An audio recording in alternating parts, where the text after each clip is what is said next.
Hey there, everyone. Welcome to another episode of the Managing Partners Podcast. I'm Kevin Daisey, and I'm your host. As I say before, I'm always looking for new, exciting guests to bring to the table here. It helps me learn, helps you all learn, and just always looking for very specific topics to cover. And today I have Eda coming on the show. She specializes in working with paralegals, and she's got a really cool story, and she owns a company that offers an awesome resource for law firms. So I'm excited for her to share what she knows and cover this topic, and how your firm can benefit from what she has to say today. And of course, we'll also learn more about her company and how she can help if you need her help. So welcome to the show. Thank you. Thank you for having me. I'm usually on the other side. I'm usually hosting my own podcast, so it's pretty cool and refreshing to be a guest and to kind of see what the guest seat looks like. Well, hopefully I don't mess up too much. So tell us real quick too about your podcast, so everyone listening can go tune in. Yeah, so my podcast is called Let's Talk Paralegal, and it's for any legal professional, but obviously, hence the name, it's really for supporting legal staff members to kind of empower them, educate them, and provide them some practical tips to take with them back to the offices and back to the law firms, and kind of really create this healthy, safe community for these non-lawyers that sometimes don't feel seen or heard, especially in a world filled with attorneys. So we just try to create that space for them.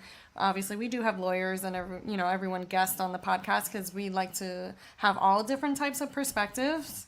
But yeah, it's mostly for my people. Yeah, no, I love it. And that's what I do too. I try to mix it up and bring in the other experts and not just attorneys telling their story. So yeah, at Rosa LLC.com, you can go check a look at that right below if you're watching, of course, on video. But so attorneys, you just said that the world's not all about you. There's other people in the firm. So Exactly. so the focus of today's episode is really about those that are helping support your firm and support you growing your firm, and to make sure you're assisting them and giving them a way to grow and get better at what they do, which is only going to help you, grow your firm. So uh, let's first tell us your story and how you got into running your firm, helping paralegals. Yeah, so I got the name the CEO Paralegal. My audience and my followers gave me that name, not a name I made up. It was one live that I did both on Instagram and LinkedIn, and everybody's like, "You're such a CEO." And I was like, "Oh, wow, I like that." So ever since then, I've been known as the CEO Paralegal, and here I am. But rewind a couple years later, before this, I was just like any other paralegal, right? I was a litigating paralegal, hustling and bustling, attending trials and preparing attorneys and doing all the things, that a paralegal does. But I didn't start as a paralegal. I started actually as a billing clerk, and worked my way up the ladder. Within a year, I was already litigating files. But I tend to not get bored. I get curious, is what I like to say. So I started dabbling into various types of practices, such as real estate, personal injury, family, criminal, business. And I just started using my transferable skills to really, go up the ladder. And I ended up in corporate law, which actually ultimately was my favorite type of law to practice as a paralegal, because it's less litigating, more negotiating. And I'm definitely love that portion of it. And so that's where I ended my full-time, what I call W-2 paralegal career. I was a recent mom, and I wanted some more flexibility in my schedule, so I opened up what now is the Eda Enterprises, or as everybody knows it, Eda Rosa LLC. And so I went ahead and I opened up my own. I started doing paralegal services, to get my clientele in the door and, what I call convert them later on, because I always knew I wanted to do the consulting staff training portion of it, because it's something that is missed, right? Usually as paralegals and even as attorneys, we all go receive our diplomas and receive our JDs and bachelors and whatever certificates we have under our belt where we have to do continuing education. But that's really just foundational. The buck stops there. The real practice comes in when you're a practicing attorney or a practicing legal professional. And that's really where, you get the hard knock, right? You learn the hard way, and there's a lot of mistakes made in order to learn basically how to run a business, run a caseload, and stay sane all at once. So I always knew there was a huge gap between the legal education and the actual practicing of law in whatever capacity. So I want my business, that's what we do. We fill in that gap, and we do on-the-job training, and we upskill your legal professionals, especially if they're up for a promotion.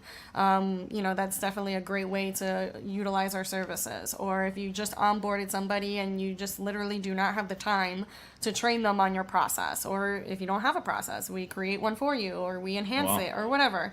So whatever you need in between, that's basically what Eda Rosa LLC does and continues to do for over 7 years now. That is also another entrepreneur created out of this. And welcome. And I know you've been here for a while, but it's just a really cool story. And I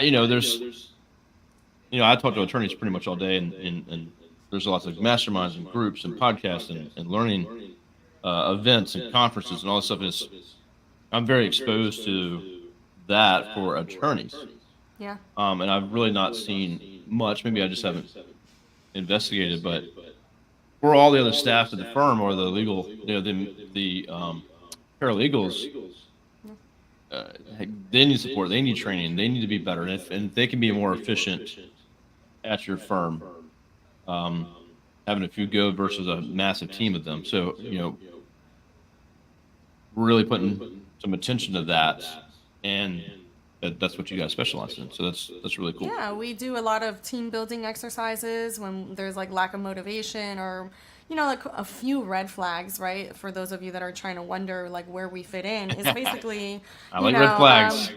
The red flags are, the number one that I always get when my clients come to me versus me trying to catch them is productivity. Their productivity has declined. Their highest producer has declined. That's a sure red flag that there's something wrong with the system, the dynamic, the environment. There's something missing in the process. So that is my number one red flag. But two other ones, turnaround, right? Your high turnaround rates when people are leaving, they're there for like a year and then they leave. That's not really normal in the legal industry. Usually legal professionals like to stay at least for a couple years to get seasoned enough and to get the skills and everything else. And if they are leaving, it's because you're not providing that for them, right? So that's definitely another red flag that I always tell my clients to look out for. And my last one is lack of motivation, right? That's where our team building comes in. So let's say you're all set, everybody's great, the process is streamlined, you have a really core, you invested in whatever, whatever platform there is, and everything seems to be great, but yet there's no motivation. People are not moving the cases fast enough, and things like that. Well, that's where team building exercises come in. That means you need to take them out of their element, create a new dynamic. Sometimes routine gets really boring, and that unfortunately you can't instill motivation in people, but you can definitely ignite it. So I love that. And I guess it depends on the firm too. Is that person might be kind of siloed, or just they're not surrounded by others. Maybe you're not large enough to have them have a team members to be working with, and so something like that where you have those exercises, team building, they can talk to others, to learn what they're doing and experiencing. So I like that a lot. I think there's a group. I'm actually going to a conference tomorrow for legal administrators. So these are the office managers or the folks running the firm for the most part. And there's a group, and support for them is more of a group thing, but they get together. They're kind of on their own at the firms that they run, and they have to listen to all the attorneys and everything like that. So it's really cool because there's a group where they can get together and be,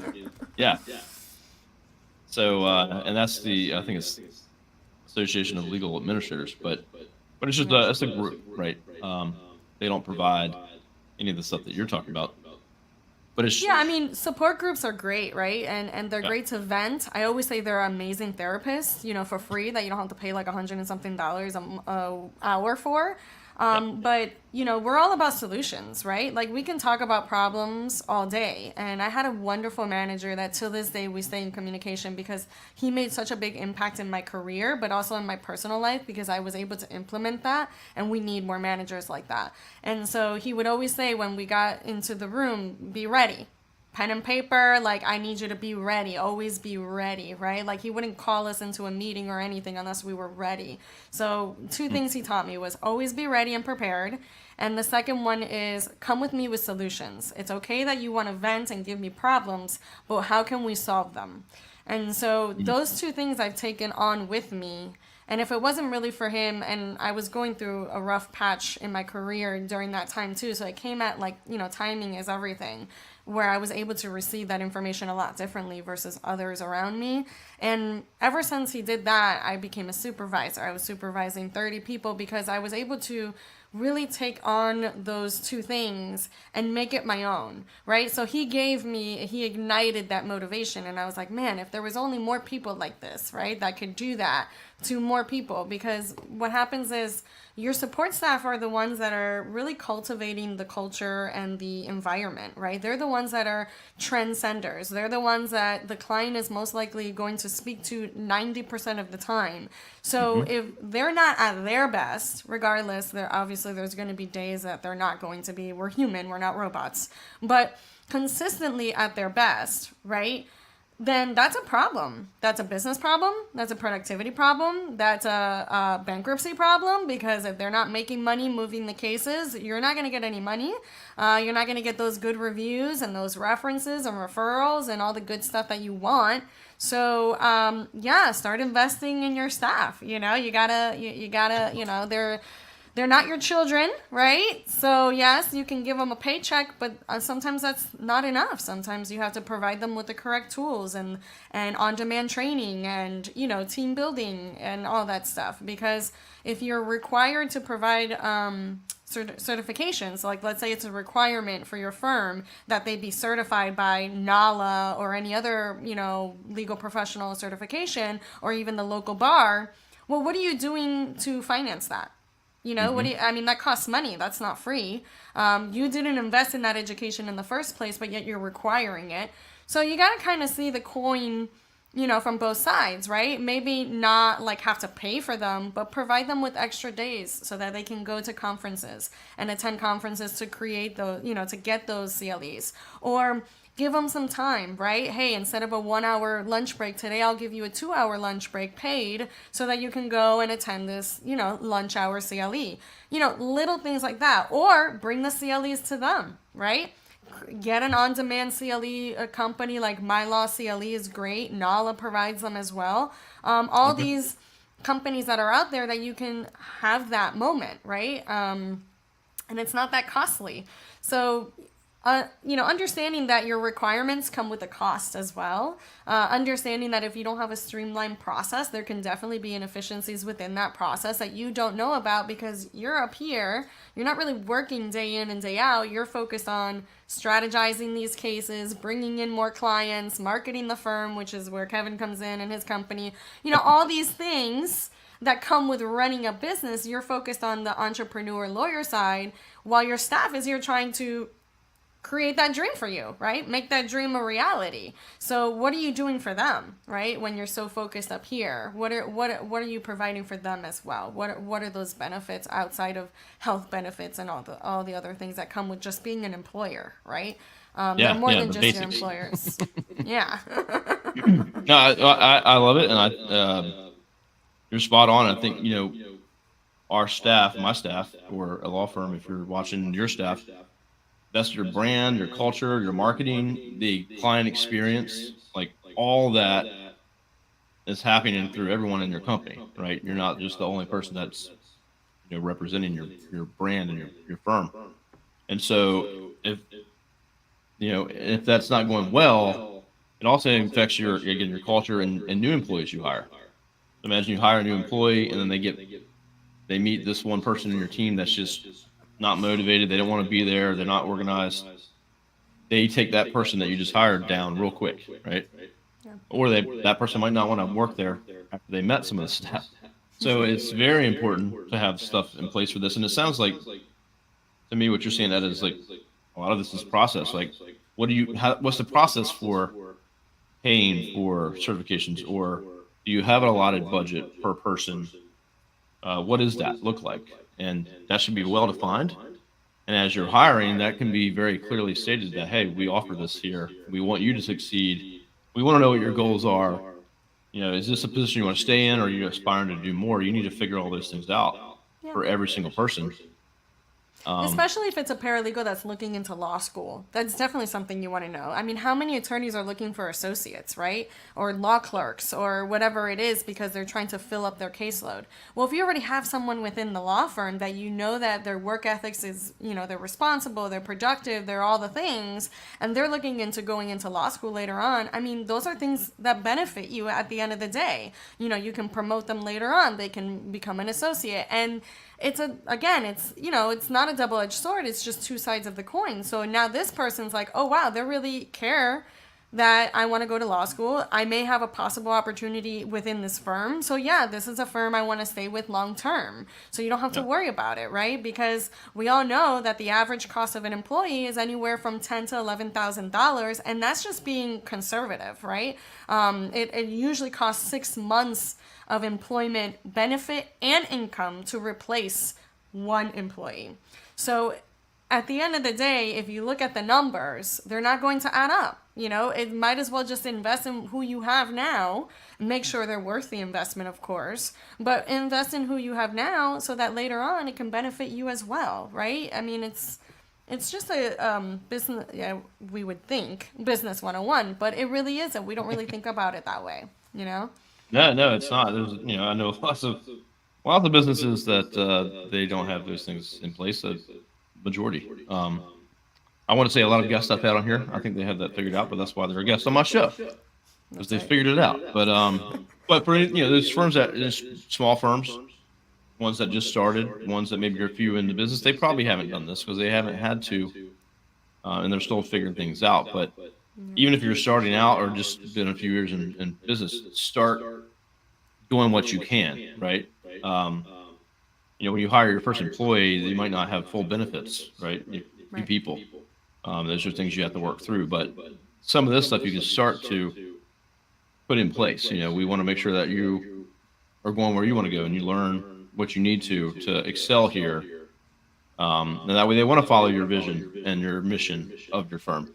Absolutely. So, and then for us, we have, I don't have paralegals and CLEs and stuff like that, but we, have a team of marketing people, and we have like 42, I think, full time at this point. So we have $1,000 per month, or $1,000 per year education budget. Oh, nice. They can buy books, conferences, whatever, out of $1,000 a year that they can use for whatever. And then if we have someone that's like, I need a certification, we've paid for that in the past, or those are kind of more case by case, but we have a base plan. This is what you're going to get. We have one-on-one conversations with our whole staff every week with their managers to see how things are going. We said we wanted to be here next year. Where are you? Are we moving in the right direction? Yeah. Do you feel like we're providing you what you need to get there? Absolutely. And you have to practice what you preach, right? Because even though I don't have full-time employees with benefits, I embrace the entrepreneurship culture of my business, because that's really what I want to promote, that you can be an entrepreneur and, do your own schedule and everything else. So I implement that in my own business, and all my contractors, I pay for their training. So whatever they need in order to be the best assistant, marketing person, podcast manager, whatever position I have, I will pay for that training. It's a risk, of course, because they're contractors, but it's keeps them with me, right? Like, I've had my podcast manager for over 3 years now. I've never had an issue because of that. He valued that even though he was a contractor, I still treated him like an employee, right? So it's not necessarily just employee, employer. It's whomever is providing a service to you, right? I treat my clients just like I would treat anyone else, within my circle. Like, I I know their birthdays. Like, we have a very intense intake process. I know their birthdays. I know what they like. I know their favorite restaurants, their color, everything, because come time for their birthdays or their Christmas or whatever, we send them a little thank you for continuing their business with us. It's just customer service, right? It's something that even though they're not continuing with us, because sometimes it's a very short-term contract, we're still here for them. We still provide new services and new products, and they're like, oh my goodness, I remember when Eda Rosa was, at our law firm and she did this. Maybe we can have them come back for this employee. Whatever it is, right? But we do it genuinely because we want to continue that relationship, right? So you have to practice what you preach as well. And I believe that our clients get that benefit regardless. If it's a short-term or long-term, they both get the same service. And that right there is like the epiphany of customer service. No, I love that a lot. The whole experience, customer or client, whatever it may be for you, but it's mapping that out and having a plan and a process. It shouldn't just be, ad hoc or whatever we plan to do that day. It should all be thought about and always being improved. You can improve it all the time. But also too, I think if you have contractors or vendors, you should be wanting them to be doing well. Like they should be financially well off and doing well themselves. If they provide a service to you, how's your vendor doing? How's your partner doing? Because they're shaky and they're not running well, then that's a risk to you as well. So, I think we have some clients that care about how we do and how we're doing. Not always the case, but I think that's important to have those kind of relationships with someone that's providing a direct service that benefits your firm or can be a risk if it's not taken care of. So. Absolutely. And, sometimes, the number one bar complaint we all know is lack of communication, right? And that's nationwide. That's not just state specific. So, understanding that your support staff is your client experience and your client communication, and that is legitimately has been consistently for decades the number one bar complaint, why you would get a complaint to the bar. So understanding that reality and really looking at it like, oh wow, I should really focus in on this. Like, this is really something I should be thinking about, and really running those wheels and trying to kind of take a step back and be like, well, if I was an employee, if I was working for myself, how would my day look like? How would my career look like? What are my benefits? Are these realistic benefits? And sometimes it goes down to pay too. A lot of people just can't afford to stay with you because you're at a lower income rate, and unfortunately the cost of living keeps going up, and if their income is not with that, then they need to live, right? They got bills to pay. So sometimes you could do all the right things, but ultimately it is going to be a financial decision for them. But those are conversations you need to have ahead of time with them.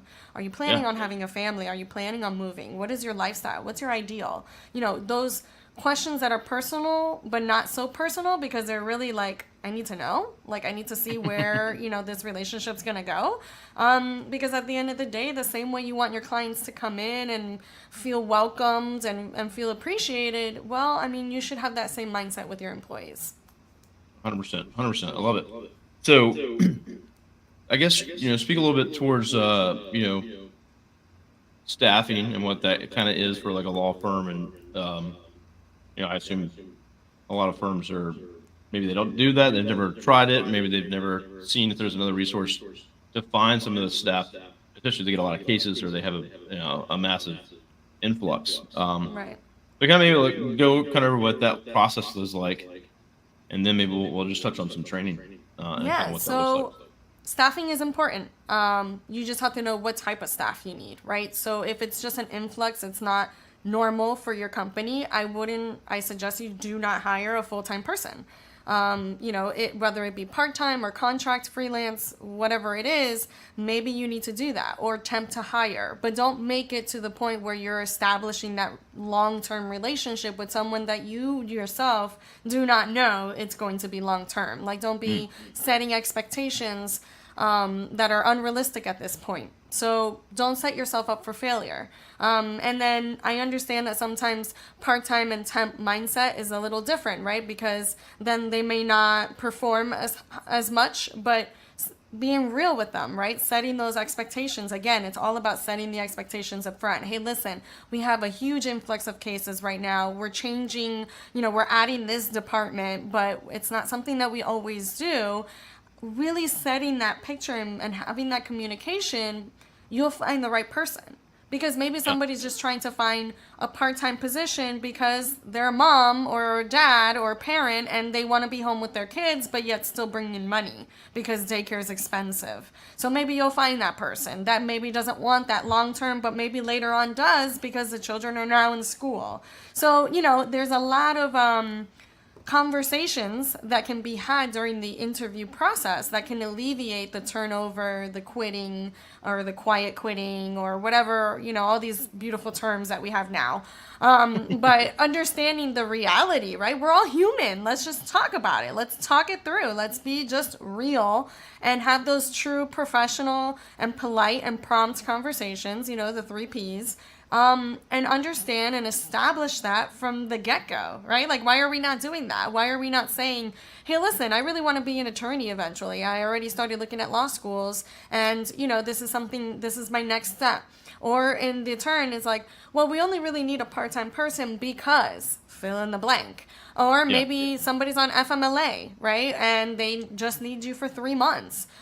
Look, there's different employees and different formats for different needs. So really take a huge detailed look as to really what that need is and why you're hiring. What are you really hiring for? Do you really need to hire from the outside? Have you even entertained people within your firm? Why can't you just upskill that amazing receptionist that's great with your clients? That's great potential for a legal assistant. It's not a huge step.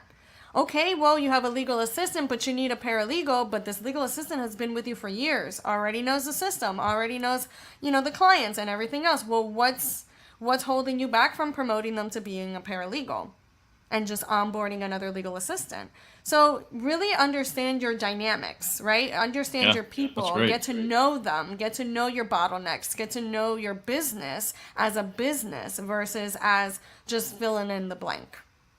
I love that, and that's a good lesson there because I know we've done this in the past, not so much anymore, but like we have teams, right? And so obviously someone that runs that team's like, I just need another person, we're busy. And in the past we've been like, okay, they need another person, we got to hire them. And so first is like, okay, well, why? Like, let's look through this and maybe there's something we need to do, or maybe someone can do more work, but employees will come to you and be like, hey, we just need another person because we're busy. Okay, well, I need more than that. We need to really look into this and see what is it that we need. Do we need another full time of this person, or do we just need like a low, entry level that we can train? Right.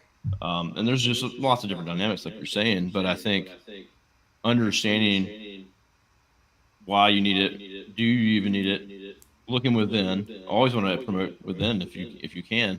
Right.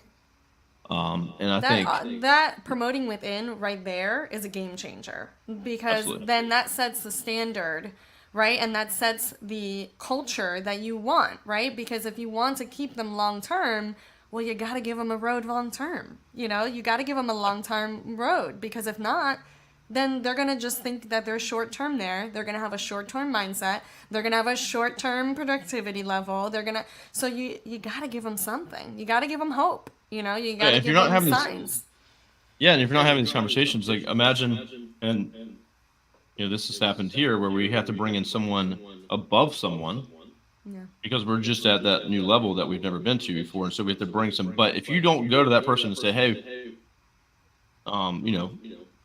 knowing where they want to go, and that they want to be in that position that you're about to hire, like you have to have that conversation or you're going to lose that person, and now you're going to have a gap there. And so you go to that person and say, hey, I know you want to be here, but we know you're not there yet.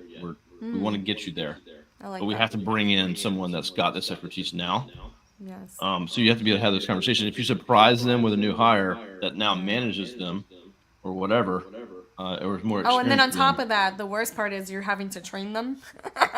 I've had that happen at a law firm where I worked. One of my supervisors was leaving, and all of us wanted this one person to grab that position because we just loved her and the way she was, and she was just great with us. She was a great team leader, but unfortunately, the law firm went somewhere else and chose somebody else, and we were all so upset for her, right? And so on top of that, not only did they hire somebody new, but they had her train them, and it's like, oh my goodness, that's like setting up yourself for failure, like, what are you doing? That's terrible. Yeah, you lose the whole team. You could lose the whole team right there. Absolutely, by not having those conversations. And you just have to be crystal clear, right? You have to say, hey guys, we're going into a new system because the old system was not working. It wasn't providing our productivity. I understand that you may have some hesitations. Don't worry, we're going to provide you with training on the new system. We're going to provide you with training on the processing and everything else. You have to be that person. You have to be that leader. You can't just be making changes and not like having a powwow with your staff, whether it's a virtual one, because I know now we're going through like the hybrid models and things like that, which is great. Yep. I'm all for it. I run my business fully virtual as well. So I get it. I understand the dynamic, but you still need to cultivate that culture. I'm sorry. It doesn't matter if you're a hybrid, if you're fully remote and virtual, or if you're still what we call the traditional route in person, brick and mortar. But understanding that whichever, platform you're on, you have to make it happen. You have to have those conversations with your staff, and you have to be as transparent as possible without providing, CEO or C-suite level numbers. They don't need to know about all that unless, they're part of it. Then, of course, you have to have those conversations with the people that it's relevant for. But have a staff meeting, let them know why the changes, why we're doing this, and really have that conversation with them. Because if not, they're going to get scared and they're going to run away. Well, plus, if you don't have this conversation, you don't know what they know. Sometimes, like, they might go, hey, the firm I came from, I ran that same system. Yeah. But you didn't ask, and now and so you might have had a resource already, and so, you just have to be very open, transparent, like you're saying. I know we do a monthly company meeting. We give all the numbers, revenues, client count, clients we lost, clients we gained. Very, open here. So they can see how we're doing. Right. Like if we're not doing good, they should know well in advance. If we're doing really, really good, they should know well in advance. And so, being as transparent as you can be, that's one of our core values, is transparency. So, you want a culture like that. You want people to come bring stuff to you, offer solutions, like you said, come prepared, be ready, and wanting to grow. I want a staff full of people that just want to stay stagnant and not learn anything. They won't stay here. Exactly. So, and then we will hire people that are just like that, and we don't want that. So we only hire the best of the best. So I love it. So as far as a firm that's listening, that's like, maybe they don't even know, like they're overwhelmed, their staff's overwhelmed, maybe their culture's not great, maybe they haven't really figured that part out, and that's probably one of the most difficult things to figure out. But do you offer like consultations, or like maybe they don't even know what to do, and are you able to like take a look at their business and say, hey, you need part-time, you need full-time, you need just contractor or attempt to hire? Is that something that you offer? Yes, absolutely. Anything that has to do with your staff, right? We do anything from process creation to intake to client experience. But we don't, the only thing we don't do, I guess that would be the easier answer, is we don't help you. I mean, we help you staff, like we'll sit with the interviews and we'll do that, but we don't find people for you. For us, it's just too much of a liability because we don't know too much about your culture quite yet. We would have to be with you long term in order to actually properly onboard somebody. But we do have a lot of resources that we can provide you, and, and say, hey, we personally can't do it, but we have a great company that's able to staff you and fill your needs. So we have we partnered up with Wise Hire, and they're the ones more of like the full-time, if you're looking for like a full-time steady benefits, all, they're really great. Then I have another company that we do for freelancing. So if they're looking just for like a contract work, a very reliable contract work company that I've worked with for many years, and I refer to myself. So that's how much trust I have in the company. And then we have those like temp to hire, right? So we have all 3 levels. And we just refer you out so you can find that candidate that's best for you. And then if you need us to sit in, if you need us to provide you with like a roadmap as far as like what is going to be my intake, what does my description need to look like, all those little details we help you with. We just don't physically say, okay, hire this person, like we just, we're not that people. We're not a staffing company, that's for sure. Okay, well, let me make that clear. My wife actually works for a staffing company in the IT space. I believe her company has the legal part of their company. So okay. But there's staffing companies out there. You can find the staff, but really what you do is help make sure that they're trained, that they're getting the support they need, which is way more important just than hiring them one time and you throw them in, and you making don't have a that process. onboarding system seamless, right? Because we sometimes miss the mark, especially in the interview process. I believe that is like probably the most, if not the important pivotal moment when it comes to adding people to your dream board. And so having those open, transparent expectation conversations need to happen then. That's really where it needs to happen. And then providing that roadmap. Hey, listen, if you do get hired, this is kind of what it's going to look like. This is the name of your supervisor. This is the department. This is the dynamic. So that when they start, they're not surprised and they're like, oh, wow, this is really not what I signed up for. And then you go through the process again. So you don't want having those true conversations, real conversations, setting those expectations on both ends. This is a two-way conversation, right? I'm not just talking about the lawyer with the legal support staff member. I'm talking about the legal support staff member being open and honest as well. Hey, listen, this is just a one-stop shop for me. I have other dreams. I want to go, to New York and be in the fashion industry or whatever it is. Understanding that those expectations need to be from the front, like you just need to have that, because that way the attorney or the hiring manager, whomever is doing the onboarding, really knows if that's a candidate for them or not. And sometimes the people that are looking for jobs, they're like, I can't find a job. Like, this is the most constant thing, right? I can't find a job. Well, what are you doing to find a job, right? Are you just going into websites and uploading a resume and then just hoping and praying that somebody's going to find your resume one day? Or are you actually, like, researching, right? And actually doing your homework and actually trying to contact the law firm and be like, hey, listen, I saw your job posting on LinkedIn or, Indeed or wherever, Wise Hire. And I really was interested because of this, this, and this. These are my aspirations. This is what I'm really looking for. Send an email. Be personable. Make yourself known. Be that annoying person. Like, oh my God, not this person again. Might as well just call them in at this point. Like, that's really the kind of people I hire. Yeah, exactly. And same for the lawyers. What are you really doing? Are you letting the algorithm just pick something for you or someone for you? Or are you really going in there and looking at their LinkedIn profiles and looking at their, cover letters, right? Like, cover letters, everybody's like, is so overrated. No, it's probably more important than the resume. The resume just gives you an outline of where they've been. You want to know where they want to go, Yeah, so understanding that dynamic, right? Really looking at your candidates in a different form and just opening your eyes and your mind, really, is what about, to a different life, to a different world. Because if you want to scale, if you want your productivity, if you want a certain number in your bank account, you're never going to get there if you're not investing in what you already have and what you want. Oh, love it. Love it. Love it. Love it. Everyone out there, that's a good, strong message for you today. And for me, like most of the people we hire, they listen to the podcast, they know our background history, and they're invested and they want the job here. Like, And that's the people we hire. I get paralegals all the time to say, can I just work for you? Like, I work for free. And I was like, no, that's not how my company works. We don't really just hire paralegals. Like, we're not a staffing firm or anything like that. But I think it's very sweet, and it's a testament, right, to our branding and to our marketing. Obviously, it's working. It's hitting home. It's resonating with paralegals that want to do what I do. And I think that's just an honor to be that, leader for them.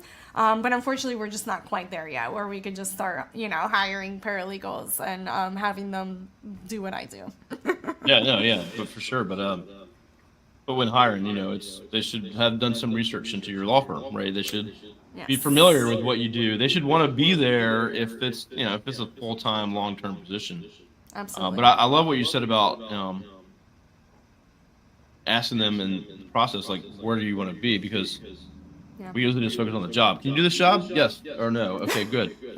We were hiring a part-time position a year ago, and we had this one lady that was awesome. She was we were just like, wow, she's perfect. But through talking to her, she was like, I'm part-time and I'll never go full-time. And we were like, oh, wait a minute. We know this is not going to be part-time for long. And so the one younger girl that had less experience was like all in, excited, and was like, we're like, hey, can you go full time? And she's like, absolutely, I'm ready to go. So, we couldn't hire the other person because we knew now it's full time. Plus, she's getting assistance and help because it's growing so fast. So, that's a good problem to have. Yeah, you have to have that conversation though, because we hired the one lady who we loved. She would be like, I'm not going full time, and we'd be stuck. With the situation, right? Yeah. So definitely having those conversations makes you have better business decisions and make them, right? Having those conversations helps you with the next step, right? Because you're only hopefully going to continue to grow, right? And continue to scale. And you can't do that without having conversations with your staff. And even if it's one-on-one, right? Because some of us are not that open when we are around people, but bring them in, take them out to lunch one day and have those conversations. How are you doing? How's everything? Oh, well, I'm trying to get pregnant. Okay, well, that's something you need to plan for, right? Okay, if they're trying to get pregnant, you need to know, you need to cross-train, which is another thing that they don't do in law firms for some reason. I have no idea why, but you should be doing cross-training. Everybody should know how to do everything in your law firm, regardless of what position they're in, because God forbid that person just walks out one day, you're screwed. And pardon my French. And the smaller you are, the more risk you have. Yes. If you have 3 people, one person's gone, and Absolutely. You're all scrambling, so growing your business helps build redundancy and train your staff and good culture, and so growth should always be part of this. But you don't want to grow or scale with a bad culture or a staff that doesn't want to be there. So absolutely. Yeah, and like the Morgan & Morgans of the world. I've been to their offices and I've co-worked with paralegals there. So I see their environment and I see why they're so successful. They have a strong process. Their training is 90 days. So understanding, looking at these, high, Rubensteins of the world and Morgan & Morgans and all these, famous, what we call Rockefeller law firms, they have it. That's why they're successful. They have a strong process, strong automations. They have intense training. And so, I was lucky enough to be part of that, even if it was for a short-term trial. But understanding that and seeing that it's a testament, right? It's a testament to no matter how big or small you are, if you want to be a Morgan & Morgan, or even if you just want to grow, you have to, have that consistency. You have to have that efficiency. I love it. Well, Eda, thanks so much for sharing so much about this and the staff. Of course. It's not something we've touched on quite this specifically. So make sure your staff are getting trained. Make sure they want to be there. Have the conversations with them. Reach out to Eda for help if you have questions like, hey, I got a problem with my staff, or I'm not sure. I'm sure she can point you in the right direction, and maybe you can use her services. But EdaRosa LLC.com. That's EdaRosa LLC.com. For anyone listening on audio, So check her out. And what's the better way they can connect with you? LinkedIn, or is there a Yes, good place? we live on LinkedIn. So if you want to get it on there, it's Eda Rosa. Just me personally, it's literally me, guys. My marketing assistant doesn't really handle the communication. So if you want to send a message, feel free to do so. And yeah, we live there. So we love LinkedIn. LinkedIn has done wonders for us. So shout out to LinkedIn, not sponsored, but just saying. Yeah, same here. I love LinkedIn. You can always find me there. You might be watching this on LinkedIn right now. So Yeah, exactly. yeah. So all right, Eda. Well, I appreciate it. Thank you so much for sharing today. And everyone watching, get out there, work on your firms, and good luck out there. So Eda, stay back on with me, and we'll say bye to everyone else. Bye. Have a great day.